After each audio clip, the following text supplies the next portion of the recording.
Neel, welcome to the podcast. Glad to have you on. Thanks. Could you introduce yourself? Sure. Hey, I'm Neel. I do mechanistic interpretability research, which means I take neural networks, I try to open them up and stare at the internals, and try to reverse engineer out what algorithms they've learned, and attempting to take us from the world where we know that a network is good at a task to knowing how the network is good at the task. And this is really weird and hard, but also kind of fascinating. And I'm currently a grant-supported independent researcher working on this stuff.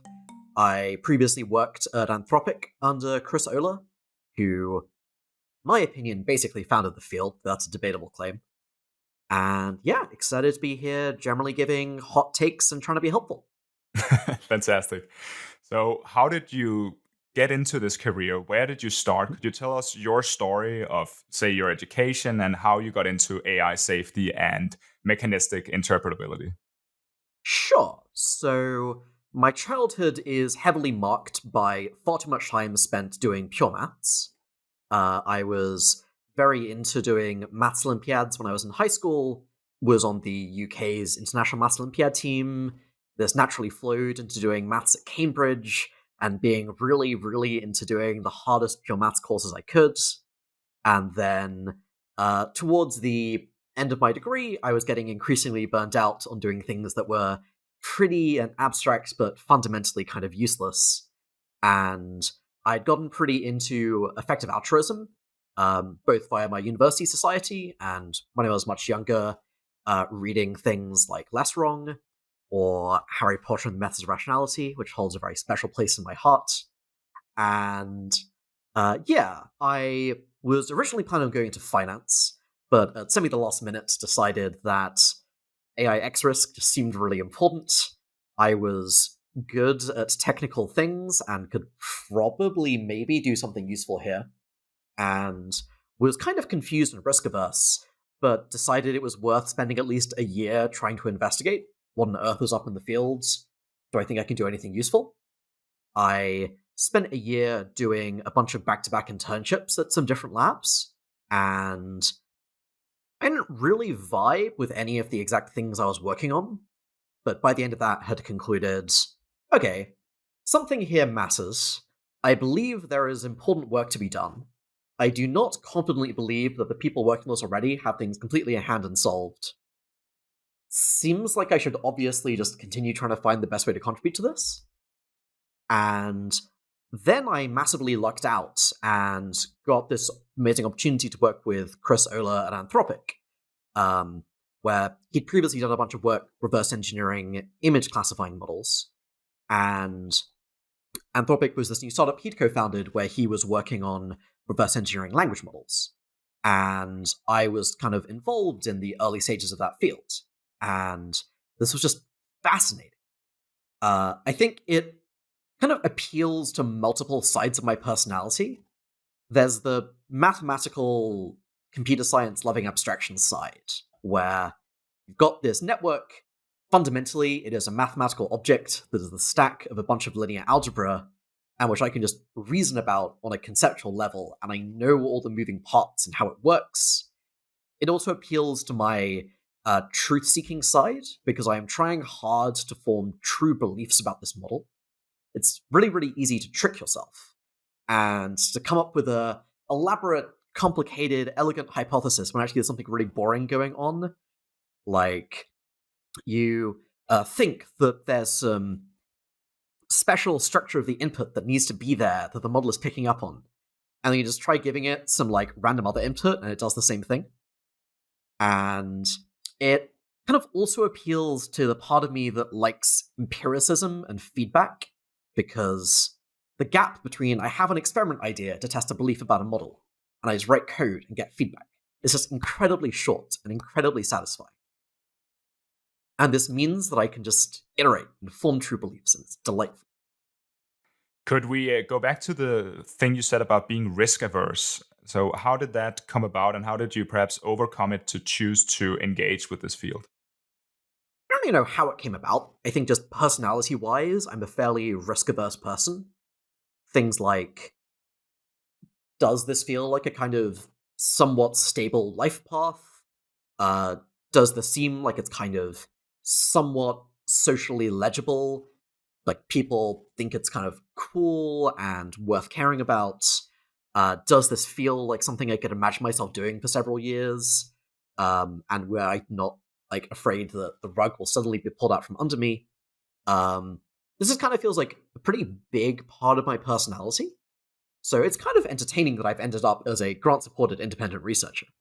Um, but I think things which have shifted.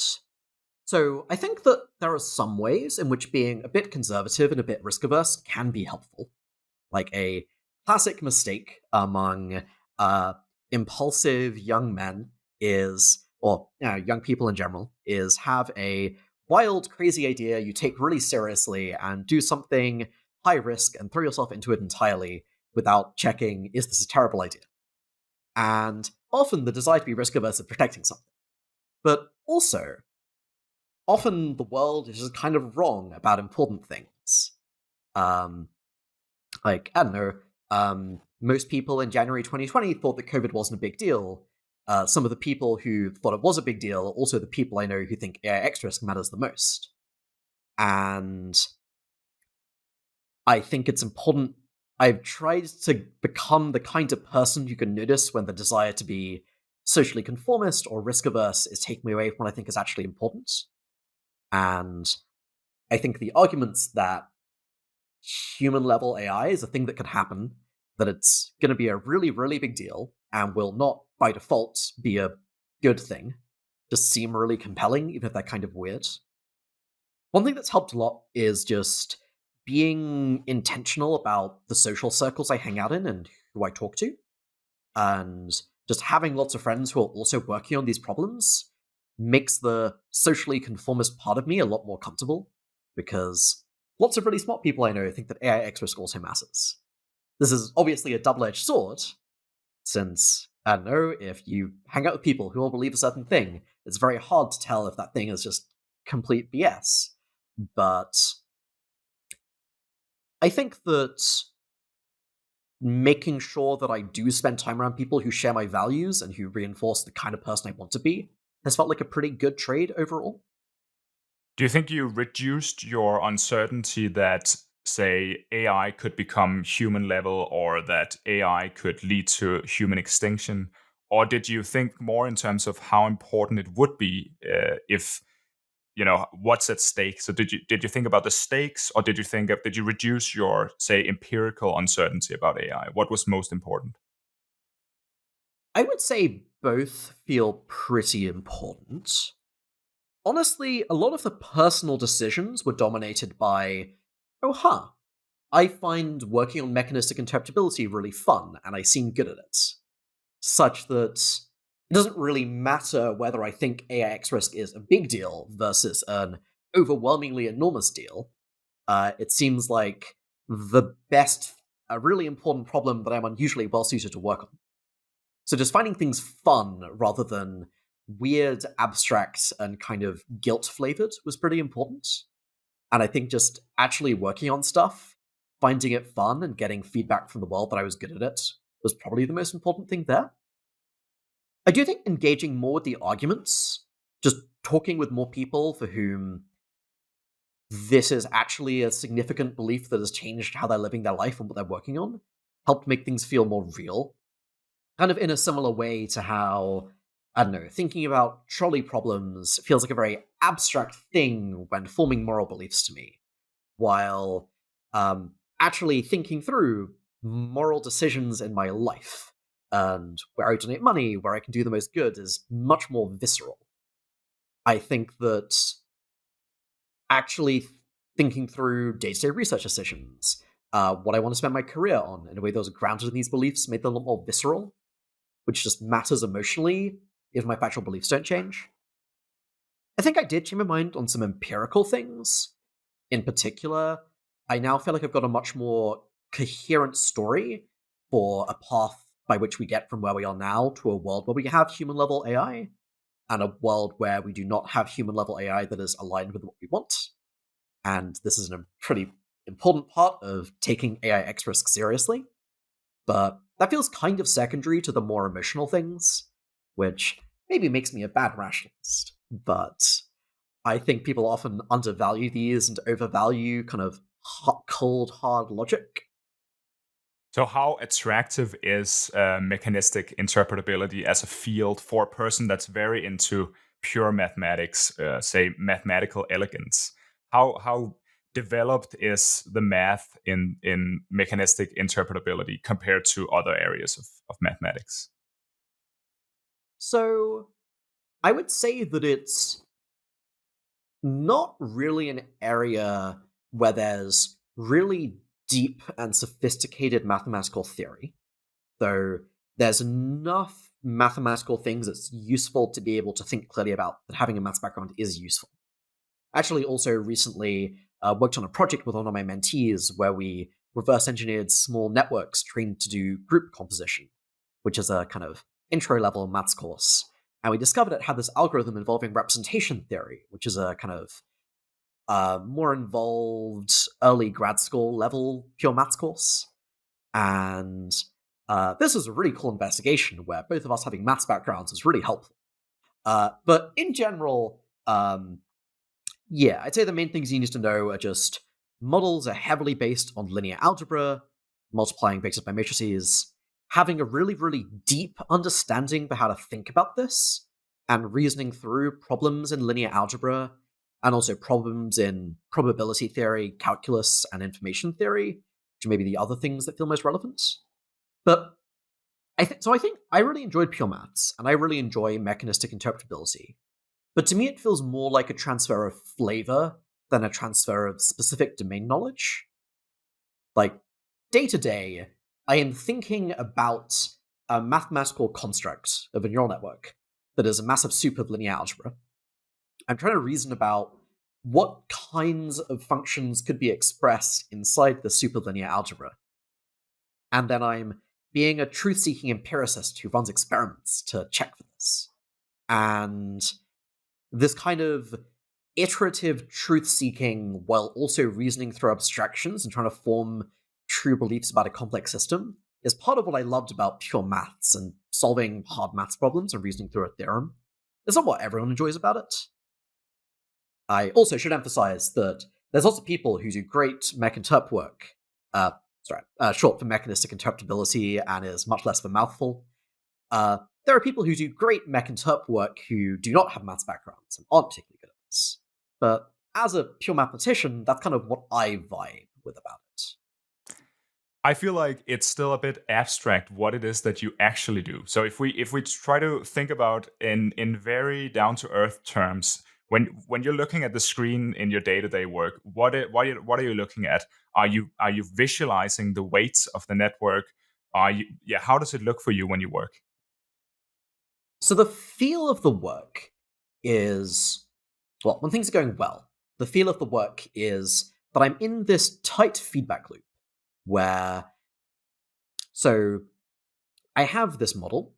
The model has some behavior that it can do, and I'm trying to reverse engineer how it does this behavior and why it does it.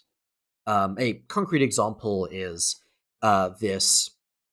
There was this great paper from Anthropic I was vaguely involved with on induction heads, which are a small part of a language model.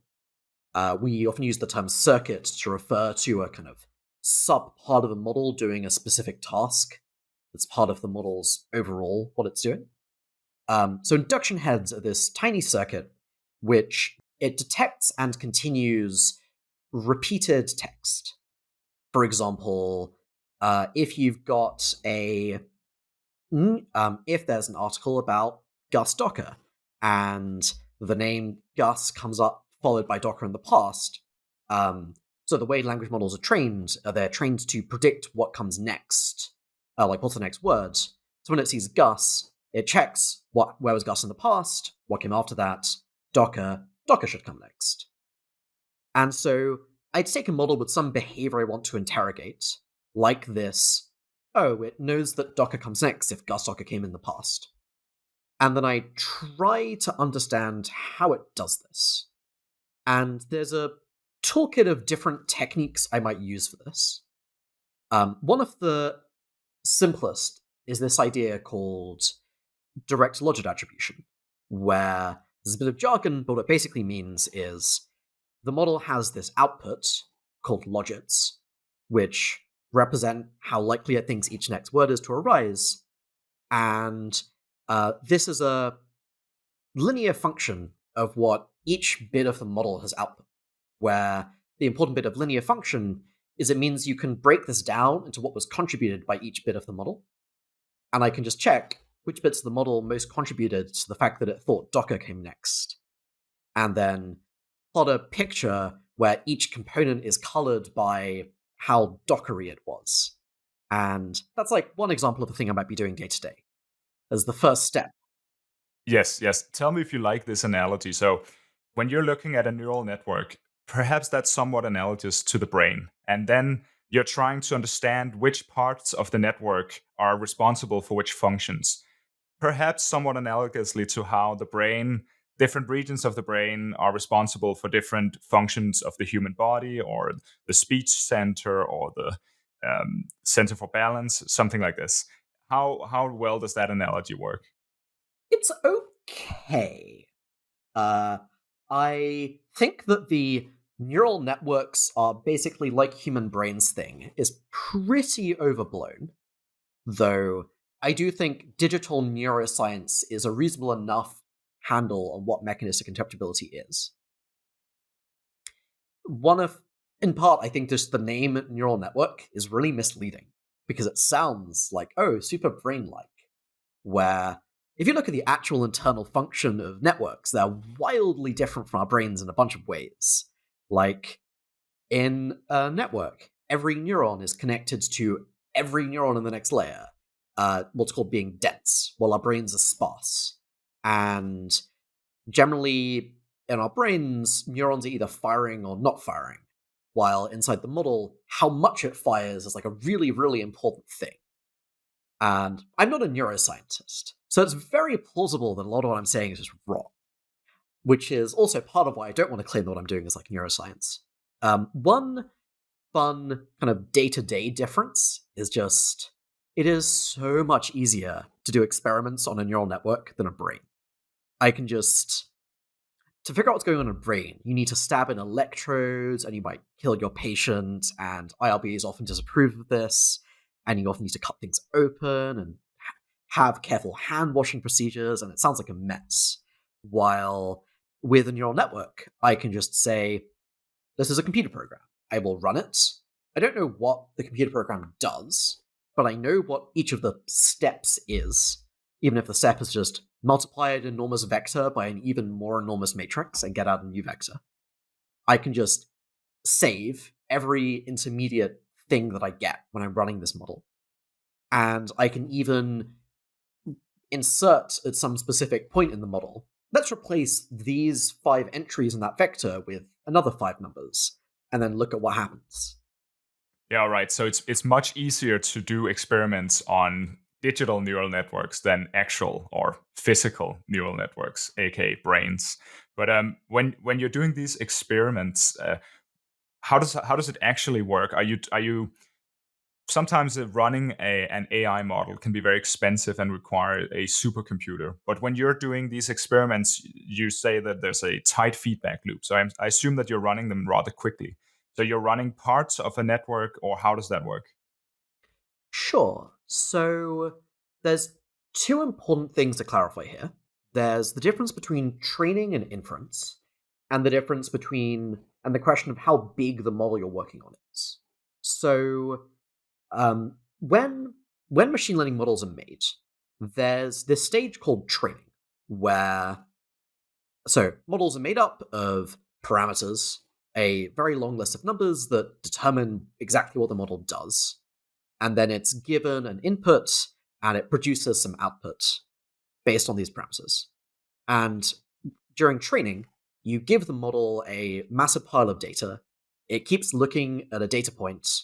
For its current parameters, it makes a guess for, say, what the label of this image is, or what the next word is on this text. And then it gets some feedback on whether it was right or wrong, and it updates every parameter to be a little bit closer to what would have given it the right answer. And you do this a really, really long time. And at the end of this, by black magic, you have parameters that are good at the task. Even at the start, the parameters were just randomly generated numbers. And this is really slow, really hard, really expensive. And importantly, the parameters are being changed iteratively to become better.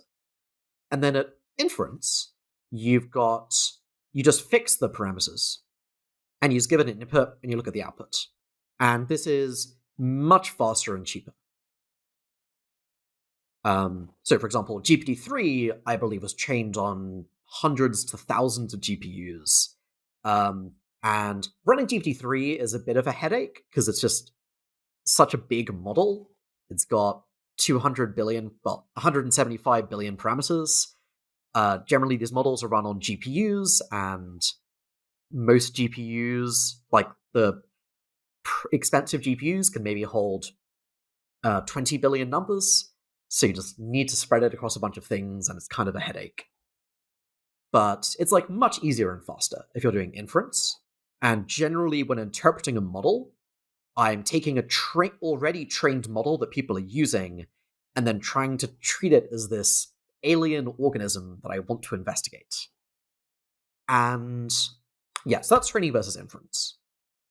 Yeah, maybe we could because you describe these models as working by black magic or being alien beings. So I think that's actually key, because what you're trying to do is understand this alien being by interpreting it.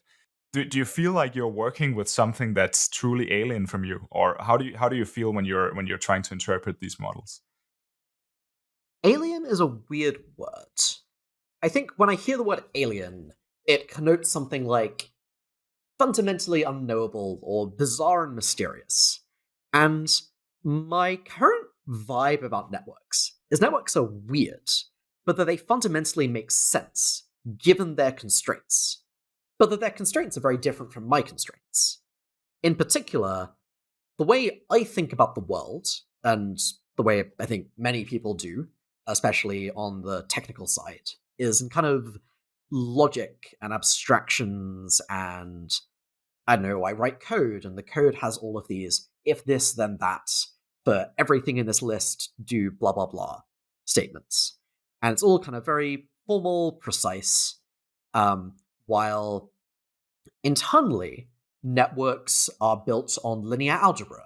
They have numbers that just kind of take on any real value. They aren't just like 0 or 1. And they're being multiplied together. And there's this whole rich mathematical theory of linear algebra for how you should think about this. And this just heavily changes what kind of algorithms are natural to express. I also want to emphasize that when I'm discussing algorithms, I'm mostly focusing on what it's natural to implement kind of on the parameter level of the model, rather than what the internal experience of the model might be like. If that's even a meaningful phrase, which plausibly it isn't. What do you mean by internal experience? We're not discussing consciousness here. How would you differentiate these two things? So it's like, when I'm personally thinking, it often feels like I'm doing this intuitive reasoning, that I'm not going through an explicit formal reasoning process, but I'm kind of weighing up evidence. I've got this gut feel. This especially holds when I'm doing something that's fairly intuitive.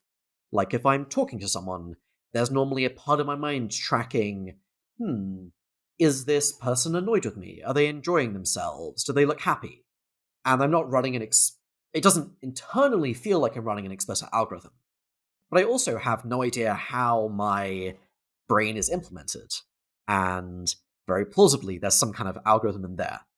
And there's kind of these three separate things of how I think about algorithms as Neel, how my brain might implement an algorithm, and how a model may implement an algorithm. And these are all pretty different things. Inductive bias is the jargon for this. What ideas and algorithms is it natural to be expressed in a model?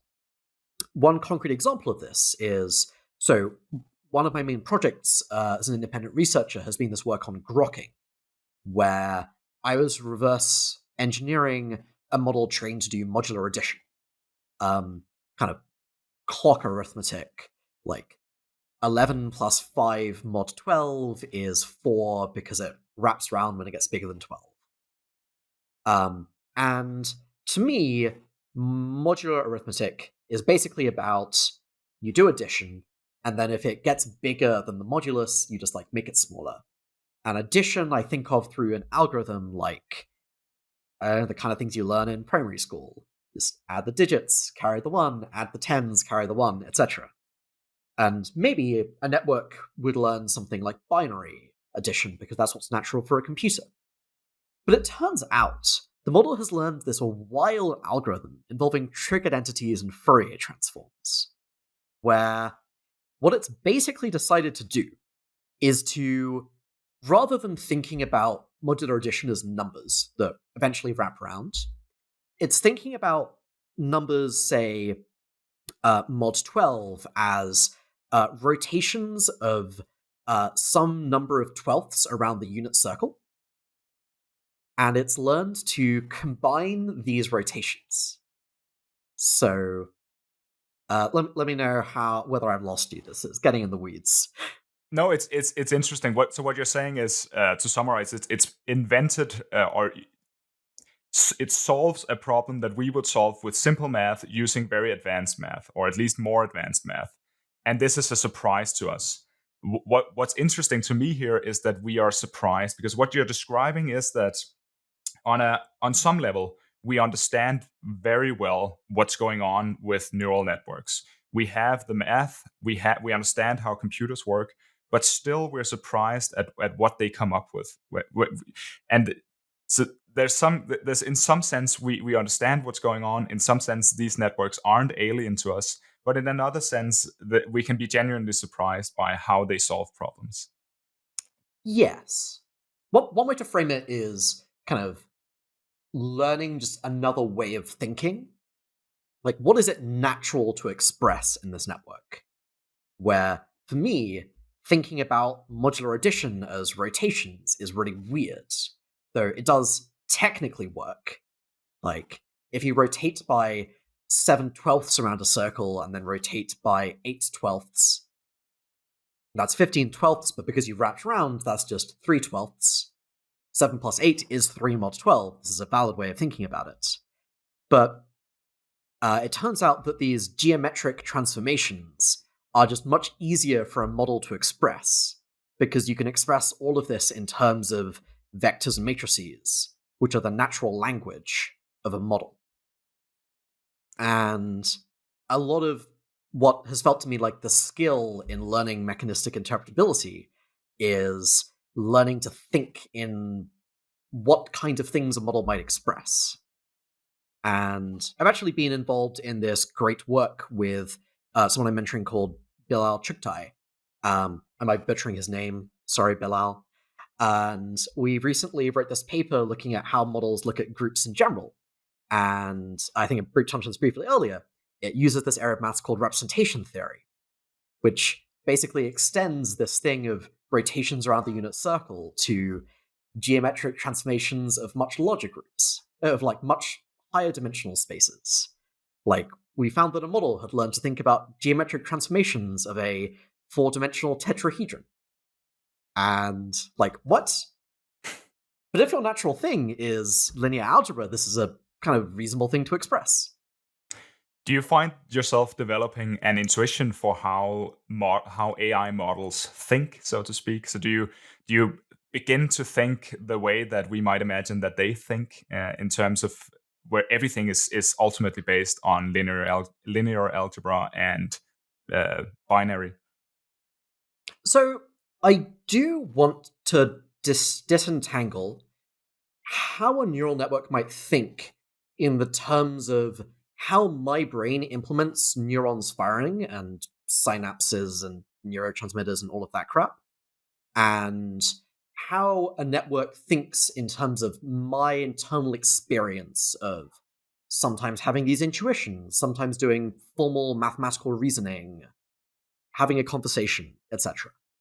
And I don't even know if networks have something analogous to my intuition and internal experience, let alone wanting to claim the field is anywhere near being able to understand this. And though hopefully it will be someday, that seems kind of important. What I'm referring to is much more the mechanistic stuff of how a model could implement some specific algorithm it is doing. Like, check whether the name Gus appeared in the past. If it appeared, look at what came next and assume that's what's going to come next. Or apply two rotations to each other to get modular addition and weird things of that form. Is there a danger that AI models will try to solve problems in very complex ways that are natural for them, but that we cannot understand? So can it become way too advanced for us to interpret and understand because it's easier for AI models to solve problems in a specific way? So, this is definitely an issue, which I honestly just don't really know. Like, interpreting models is hard, but I wouldn't say that we're good enough at it that I could tell the difference between we aren't good enough and it's just impossible. I'm honestly a lot more concerned models will learn a thing that isn't kind of logical and is just a massive soup of statistical correlations that turns out to look like sophisticated behavior, but which we have no hope of interpreting. And then it learns some galaxy brained algorithm that's just too hard for me to understand, but is in principle interpretable. Just like, I'm so much happier if we live in the second world. If only because that makes it tractable to maybe make simpler systems that are near human that we can understand, and then use these to help us understand the, like, inscrutable alien brains which do have internal structure. What I'm imagining here is a self-driving car, for example, or a robot navigating the world.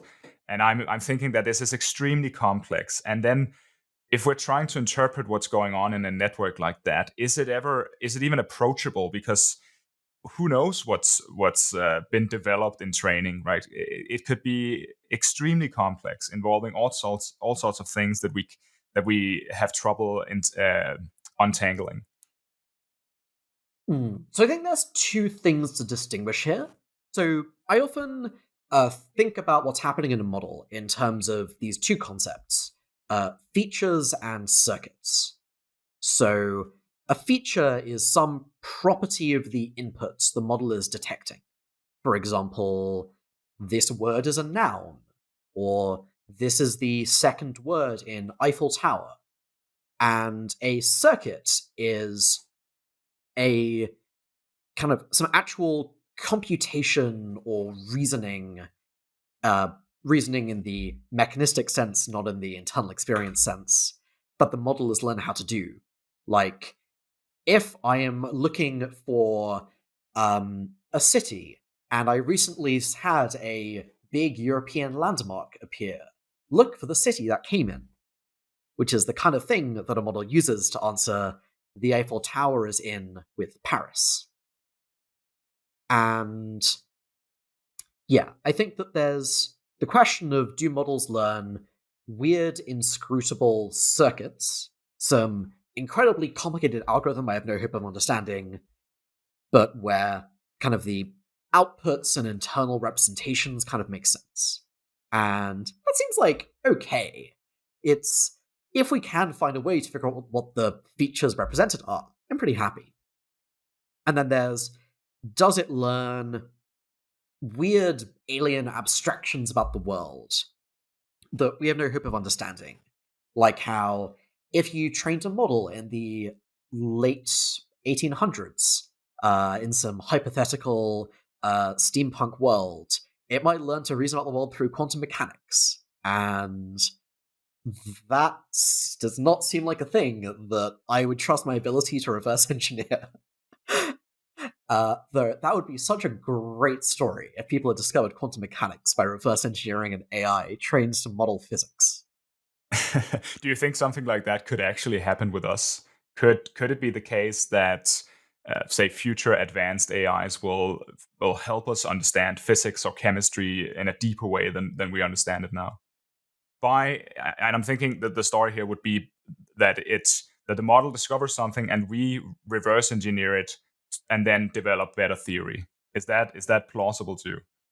So, yeah, there's this idea called microscope AI from Chris Olah, which is basically this idea that, okay, making AI that can do complex human level tasks seems really useful, but also absolutely terrifying, and we have no real reason to think these models are actually going to do what we want.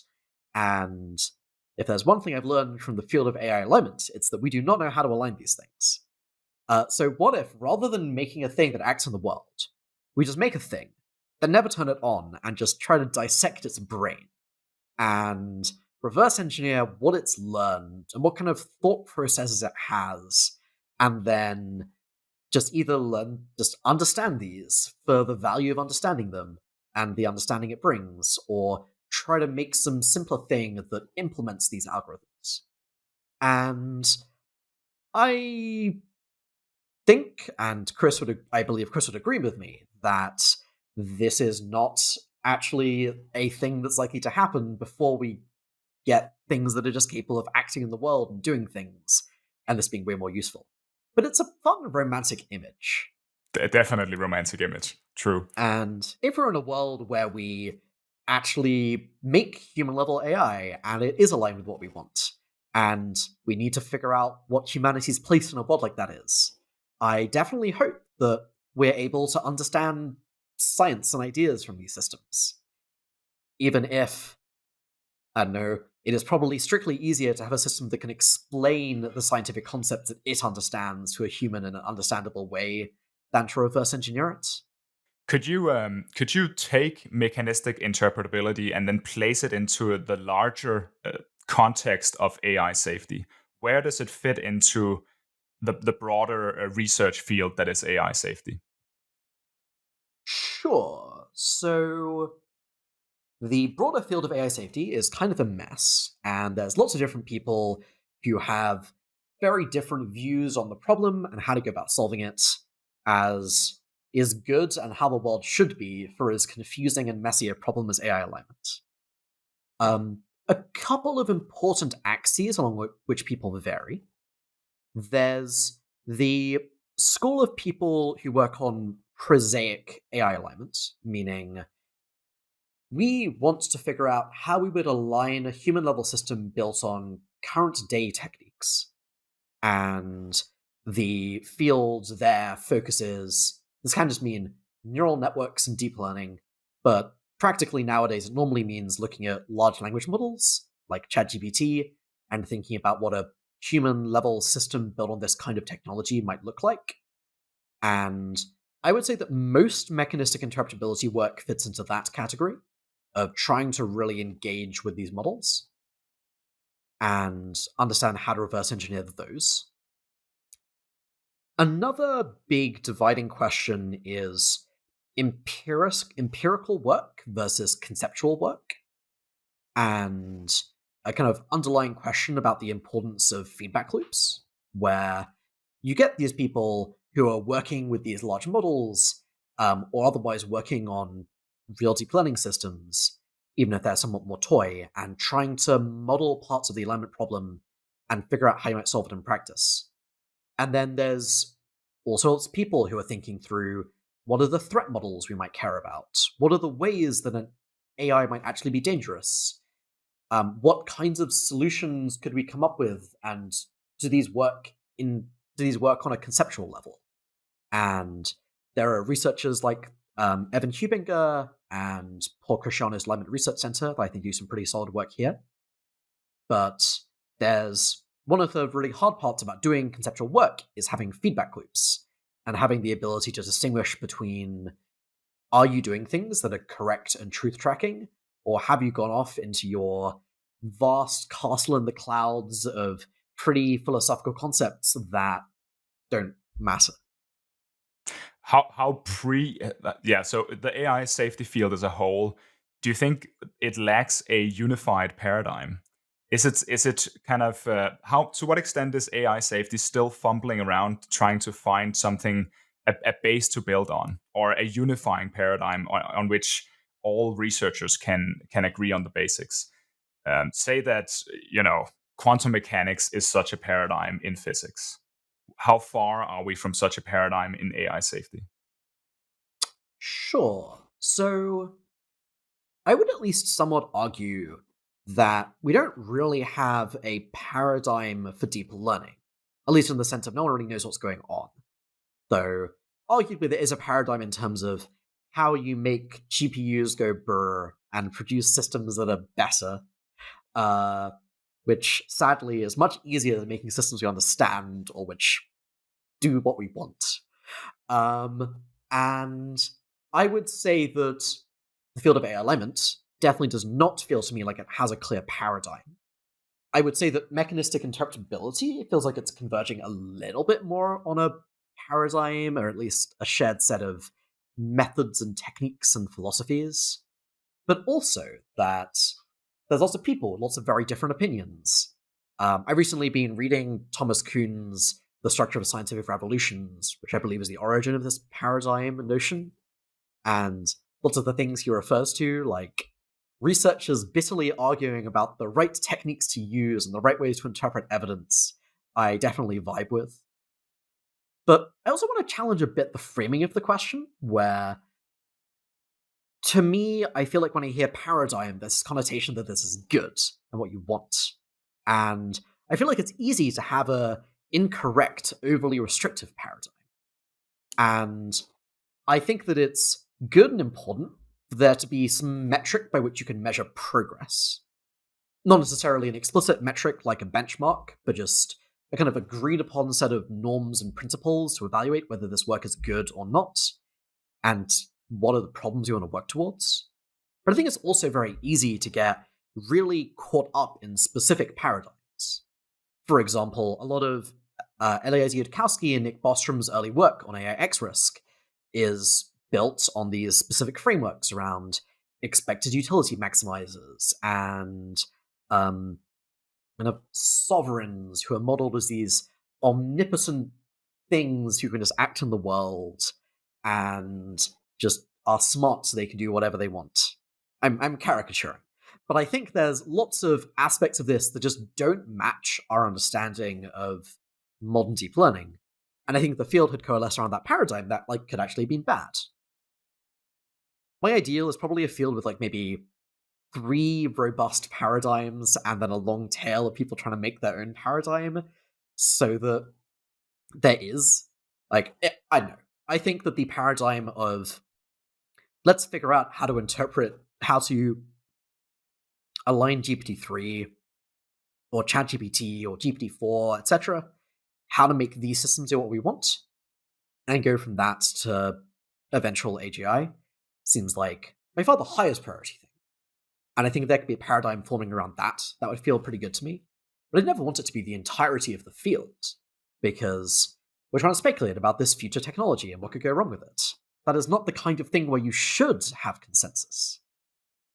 And perhaps, as you mentioned, paradigms could become overly restrictive, and also maybe it would be too slow for a very fast moving field such as AI to try to develop an overarching paradigm. If you think about how long it took for us to develop these paradigms in physics, we're talking decades to centuries, and perhaps we do not have that kind of time in the field of AI.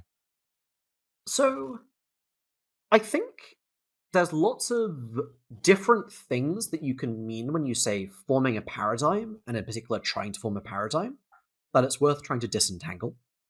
I think that forming a consensus is very hard. Kind of, I don't know, science moves on one funeral at a time is the classic saying. The way you form a consensus is where the old guard who believe something else just retire or die. And that takes ages. Um, but that doesn't feel to me like the key thing here. To me, the thing that a researcher in the field's job is not necessarily building a consensus. It's trying to articulate ideas, trying to take everyone else's work and distill it into a cohesive worldview, trying to iterate on the right techniques and the right toolkit, trying to critique other people's work and find flaws in other techniques until you slowly red team your way to a good technique and toolkit that actually works. And to me, these are core parts of forming a paradigm, but also core parts of just doing good research. And one of the things I found really fun about doing mechanistic interpretability versus, say, pure maths is there's this wild forest of open questions. One of my recent side projects has been writing this sequence called 200 Concrete Open Problems in Mechanistic Interpretability as a fun challenge to myself to just, there's so many. Can I write down 200? And I probably wrote down more than 200. So when I hear you speak about this, it sounds like you have a pretty well developed worldview on AI safety, and perhaps we could you wouldn't say it like that. You seem to have formed your own beliefs about this. Could you spend a little time talking about how you got here? So how do you have these independent beliefs? You have a sense of what's important, a sense of what's interesting to a larger extent than most people, I would think. Sure. So I think one caveat worth giving before I jump into this is the difference between having beliefs that are true, in the sense that they track true things about the world. And like if you look back in 100 years when we kind of know what actually happened, how correct am I on this cosmic scorecard? And then there's have beliefs that feel true to me. Have have things that make sense. Have things where it just feels true and I understand how it works. Oh, maybe this breaks down to two things. There's confidence, which is what I've been describing, of you believe you know how it works, and it feels reliable and reassuring. And then there's having a model of it with moving parts, where you don't just know AI risk matters because Eliezer Yudkowsky said so and he's really smart, but it's more, okay, AI risk matters because models might be trained with reinforcement learning. Reinforcement learning might give them goals. There's no reason the goals need to be good. And where you kind of have this chain of reasoning that you can interrogate, and where you know what would happen if you change your mind on different parts of it. And I think that people often conflate the being confident with the truth tracking. I think I've done much better on the being confident than on the truth tracking, which is potentially concerning. And I do think I've done reasonably well on the forming a model with moving parts. The jargon in alignment circuits is often having a gears level model. And I'm very happy to talk about that, but thought this is a framing worth giving. Definitely. Please tell us about your gears level model of how AI safety works. Especially, I would be interested in how do we go from doing mechanistic interpretability to actually decreasing the risk of or decreasing AI risk or existential risk. I think my process of forming these beliefs was not particularly sophisticated. A lot of it just kind of happened naturally over time. I read arguments, I thought the arguments were broadly reasonable, I talked to people, I tried to come up with arguments against what I'd been reading. I just spent time working in the field and being exposed to different viewpoints and discussing research and critiquing other people's research. And probably I could have optimized much harder for forming like really great deep beliefs on this. But a lot of it just kind of happened naturally. I think in the past I was very stressed about finding the one true form of beliefs about AI alignment and the one true agenda that was the most important. I think this is just like essentially impossible for as complicated and controversial a question about as AI alignment. Since I know many smart, competent people don't even think it's an issue at all. Even if I tragically rarely come across well-reasoned arguments from those people. And though I have recently seen some good attempts on that front. And yeah, I have this post called Concrete Advice for Forming Views on AI Safety, which people should go check out if they want more of my takes. The core of it is just this incremental things will kind of happen over time, expose yourself to things. I'm also a really big believer in trying to summarize and distill other people's beliefs.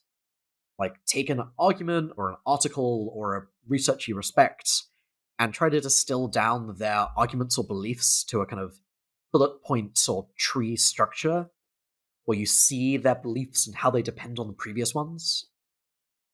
I think that just doing this, even if you aren't trying that hard to evaluate how much you agree with each step in the tree, is really helpful for forming a model with moving parts. Though, obviously, figuring out what you actually think about it and trying to critique it is a great part of the process. Moving to the second bit of your question on how I think mechanistic interpretability fits into the big picture. So, partially, I don't know. A lot of why I feel satisfied about working on mechanistic interpretability is that A, it's just really, really fun, and I seem good at it.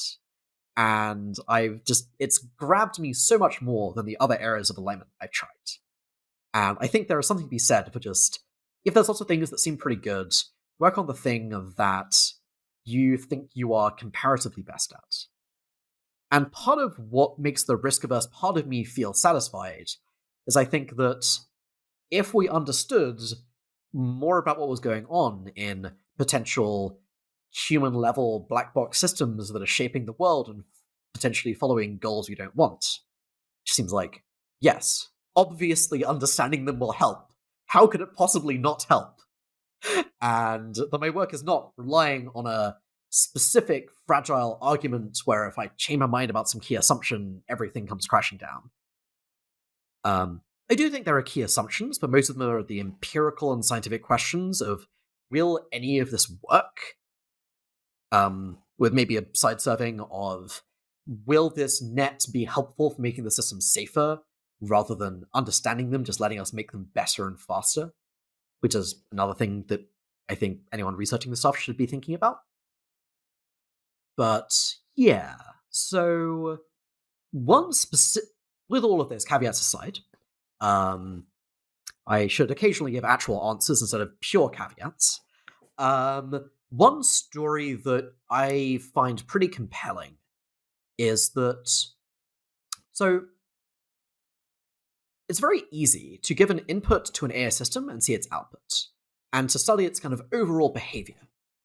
And often looking at behavior and carefully choosing the inputs and outputs can tell you a lot about the system. But one of the times when this is messiest is when there are multiple solutions that both give comparable or even identical outputs. And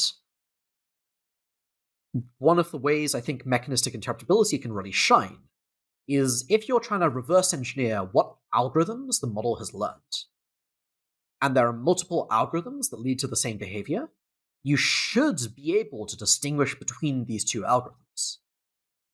And the field is very much in early stages, but I was involved in this work I mentioned earlier about reverse engineering grokking, where the model was doing a task where it both learned the solution of memorizing it, of just memorizing the data it's seen, and a solution about generalizing data it hadn't seen.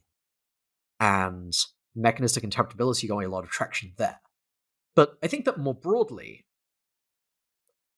one of the key bad scenarios I see is we produce this competent, deceptive model which wants power and influence, and which is competent enough that it can deceive us and do exactly what an aligned model would do. And this seems like a very, very important scenario where there are multiple models, where there are multiple solutions a model could be implementing that have the same behavior. And I think that anything centered on deception seems like a really exciting way like a really promising way for mech-interp to do something useful. I further think that there's like a lot of ways this could cash out as being helpful, and I kind of see there as being a spectrum of how well we succeed at doing mechanistic interpretability, where there's the world we're kind of in now, where with a lot of with like months of laborious effort from many researchers, we might be able to take a model like GPT-3 and have some shot of noticing deception in it, even if it's very much not reliable. And this is like way better than nothing. If we're going to deploy a system into the real world, being able to do things like comb through neurons and check whether it's deceptive seems like a lot better than nothing. But if we got better at this, then ideally we could use this to like just reliably audit systems and get as confident as we can that they're good. I'm also really excited about this as a path to give better feedback loops to people doing the actual alignment work. Like, if you try an alignment technique and you want to figure out whether it works, if you could look at the deception circuit and see how much this has changed the models, like how much the model is lying, or look at what goals the model has internally represented, if it's represented goals at all, and use this to better understand and like use this to check how well your technique worked. That seems really exciting. Yeah, definitely. On a very basic level, there's so if we think about the alignment problem, we want to align AI values with human values. And of course, we need to understand what are the AI values or the AI goals. And so, in some sense, mechanistic interpretability is very obvious as an approach. Of course, not the content, but that you would want to do mechanistic interpretability seems very straightforward to me, or like an essential part of aligning AI. I should give the caveat that most of the arguments I'm giving are not actually mechanistic interpretability specific arguments. They're why you should care about interpretability in general, where interpretability is this pretty large subfield of AI, of which mechanistic interpretability is this like pretty niche but growing sub area. And I got into mechanistic interpretability because it just seemed by far the most inspiring area in terms of forming what I thought were actual true beliefs about models. And it's so easy to shoot yourself in the foot and trick yourself into thinking you know what's going on, or form a very surface level understanding, or an understanding which wouldn't really generalize to a much larger, more sophisticated model. Such that I personally think mechanistic interpretability is the best bet to be making. But this is very much my personal take that people should not take as the gospel on the only way to do interpretability is mechanistic interpretability, where we painstakingly look for specific circuits and nothing else could work. Perhaps we could talk a bit more about this notion of an AI becoming deceptive. Uh, Sure. how would that come about? How would an AI become deceptive, and how would interpretability, or perhaps specifically mechanistic interpretability, help us distinguish between an honest AI and a deceptive AI? Sure. So there's a framework that I like a lot for breaking down how to think about AI X risk from this report by Joseph Carl-Smith, the Open Philanthropy, on power-seeking AI, where he breaks down three traits a system might have. There's which he calls APS. There's just advanced capabilities, a system being human level or better in a lot of important areas, though not necessarily all. There's planning, which is the system is capable of forming like real plans. It has goals and it's able to form plans towards those goals. You can also think of this as kind of it is an agent, whatever that word means.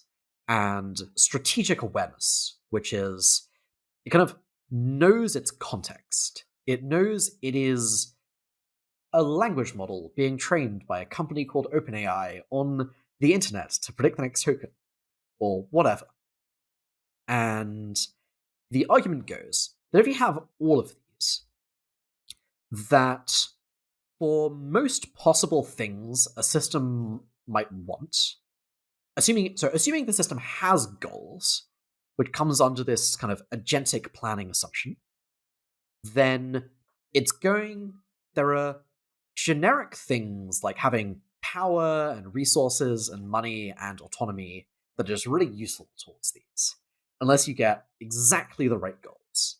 This idea called instrumental convergence. And so it's going to want to do things like, say, have its supervisors give it good reward or not turn it off or release it into the world. It's going to understand its context. It's going to understand it's got these operators, it's being trained in some way that involves being given feedback, and it's going to have some understanding of the mechanisms by which these work, how people think, what our preconceptions are about an AI system. Strategic awareness sounds kind of weird and sci-fi-ish, but if you just ask ChatGPT, what are you? It just gives a perfectly coherent answer. I even asked it to give me training code for a large language model like itself, and it gave code that would basically have worked with a little bit of editing. Though, fortunately not for the hard part of training it across thousands of GPUs. So, models trained on the internet definitely know what large language models are. And then, yeah, so it realizes that it wants things. It's easier to get things if you can control what your operators want. And knowing that you have operators and is important context for deciding that this is worth doing. Like a system like AlphaGo, I don't think is ever going to decide to deceive its operators because it's trying to play Go. I don't see it ever getting strategic awareness about the real world.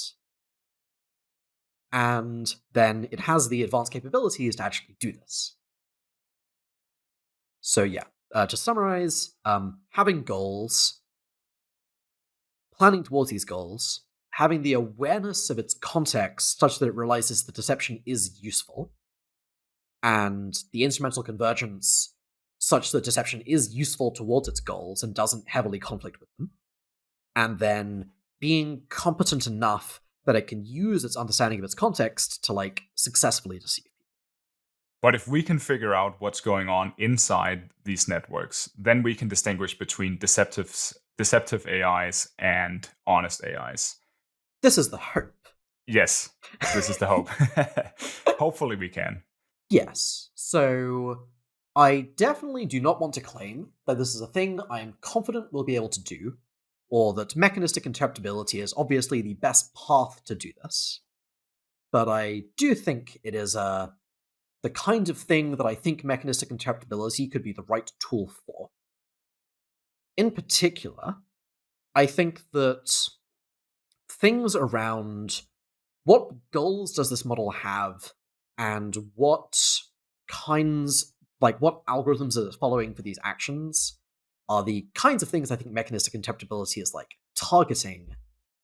One particular thing that makes me optimistic about this kind of angle is that one of the areas mechanistic interpretability shines is by finding thinking and computation the model does that's very localized.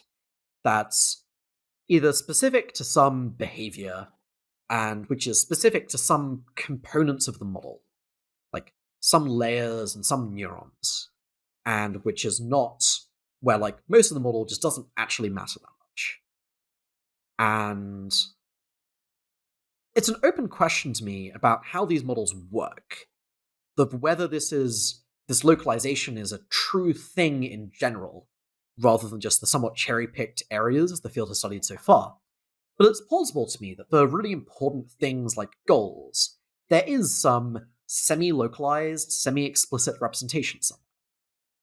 And it is plausible to me that for something like deception, we can look at what kind of internal circuitry lights up in social situations, look for commonalities, and try to reverse engineer the key things there. And that most of the model is going towards these generic capabilities, like understanding language, modeling the world, knowledge, but these are much less relevant from an alignment context, even if those are still things I care a lot about being able to reverse engineer as well. It would be great for us if goals were localized in the network, because then we can we can find them, we can isolate them, and we can easier understand them more easily than if they were, say, spread across the entire network. Yes.